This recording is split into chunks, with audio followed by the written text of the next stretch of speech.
8 years ago, I was at the restaurant Fairlawn I mentioned before, which is in San Francisco. Very large restaurant, had a pastry department and a proper pastry chef for a couple of them.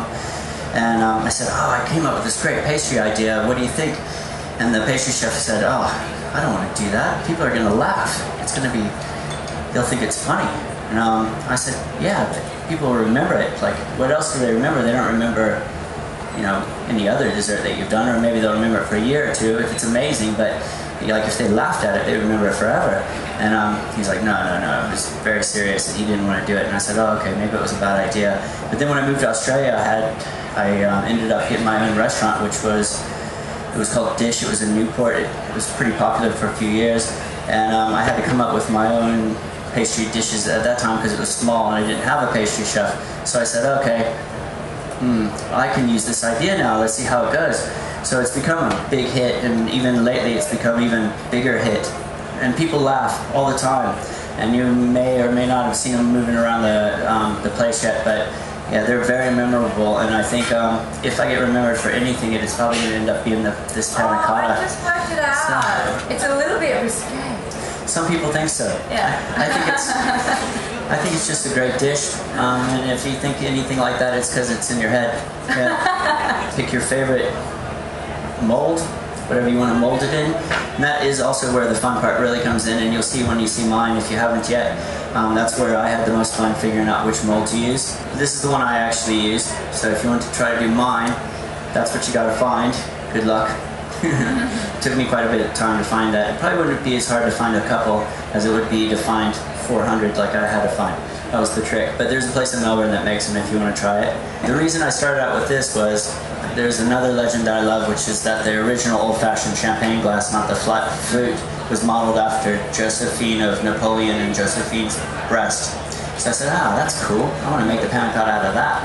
And so I tried it, but it didn't wobble right. So then I said, oh, what about a martini glass? A little bit better. But then I found the party one, which is obviously a little steeper, and it had the wobble I wanted. It had a base, but because we do them in bulk, we've broken all the bases off.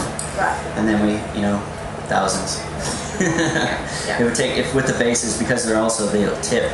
And yeah, we have clumsy apprentices who could knock them all over like dominoes.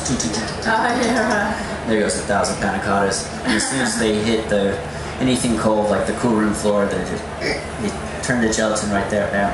And so I've done it actually, so that's why I know. I was talking with my hands, bam, knocked them all down. Luckily I had somebody clean it up for me, but it's not fun. There's heaps of legend with this thing. Yeah, there's the no hand eating, there's all kinds of stuff. Yeah.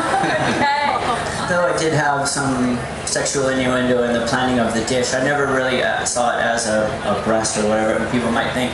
So people go, sometimes there's no black on it, and they go, wait, mine doesn't have a nipple. And I go, okay, well it's become that over 5 years, but I at first didn't really think of it as a nipple or think of it like that. But what happens is when you pour this in here, the vanilla as it sets slowly falls to the bottom. But here's my favorite story on that note. One time at Jonah's, somebody said, oh, there's a woman out here who wants to talk to you, and I came out, and it was this lovely woman about 70 with little gloves on and a hat, and she goes, I'm the president of the Cancer Council, the Breast Cancer Council, and I wanted you, can you do 400 of your boobies for my luncheon? And I was like, oh yeah, she made me blush. And then, but she goes, can you do it with a red nipple instead of a black nipple? And I was like, okay. And it got more interesting, but I did it. You have to change the recipe as the seasons change. Like in summer, it needs to be a little bit more gelatin, so it's a little stiffer, and winter less. Or because I'll tell you what, when it doesn't wobble, it's no fun. Like that's when it starts to be like other panna cottas. And on that note, thank you very much. Thank you.